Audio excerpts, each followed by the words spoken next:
صحیح بخاری گھر میں کیوں نہیں ہے؟ خالی ٹی وی کیوں ہے؟ اللہ کے پیغمبر سے محبت نہیں؟ اس محبت کا تقاضا یہ ہے کہ گھر میں ٹیلی ویژن رکھو؟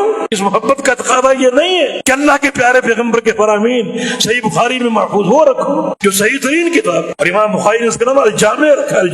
الجامع کا معنی یہ ہے کہ تمام جو موضوعات دین ہیں اس کتاب میں جمع ہے۔ یہ کتاب ان سب کو اکٹھا کرنے والی ہے، سمیٹنے والی ہے اور جمع کرنے والی ہے۔ ہر گھر کی ضرورت، یہ حاکم کی ضرورت ہے، اس میں حاکمیت اور امارت کے مسائل ہیں۔ یہ محکوم کی ضرورت ہے، اس میں محکوم کے واجبات بھی ذکر ہے۔ یہ ایک عابد کی ضرورت بھی ہے، اس میں عبادت کے ابواب بھی موجود ہیں۔ یہ عقیدہ والوں کی ضرورت بھی ہے، اس میں ایمان کے ابواب بھی موجود ہیں۔ یہ تاجروں کی ضرورت بھی ہے، اس میں بیع و شراء، خرید و فروخت اور بیوع کے ابواب بھی موجود ہیں۔ یہ مریضوں کے لیے بھی ہے، اس میں مریض کے آداب بھی موجود ہیں۔ مسافروں کے لیے بھی ہے، مسافر کے آداب بھی موجود ہیں۔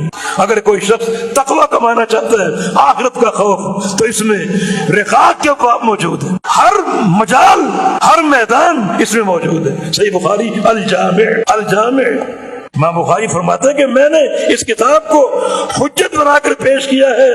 یہ اللہ تعالیٰ اور اللہ کے بندوں کے مابین ایک حجت ہے۔ ہر چیز صحیح بخاری میں موجود ہے۔ الجامع، تو یہ ہر گھر کی ضرورت ہے، ہر گھر کی ضرورت، اور صحیح ترین کتاب قرآن پاک کے بعد سب سے صحیح کتاب صحیح بخاری۔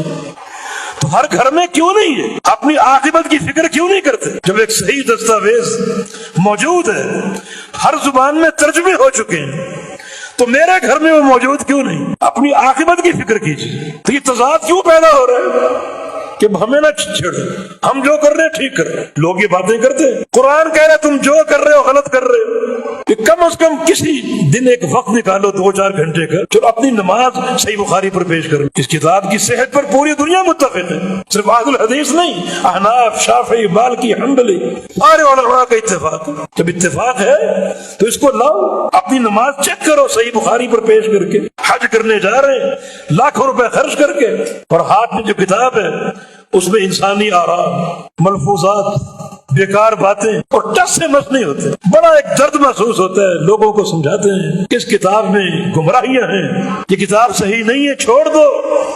اتنا طویل سفر، اتنی مشقت، اور خالی ہاتھ لوٹو گے، بلکہ اور سب کچھ برباد کر کے لوٹو گے۔ عافیت اس دین مصطفیٰ میں ہے اور پیغمبر اسلام کی حدیث میں ہے۔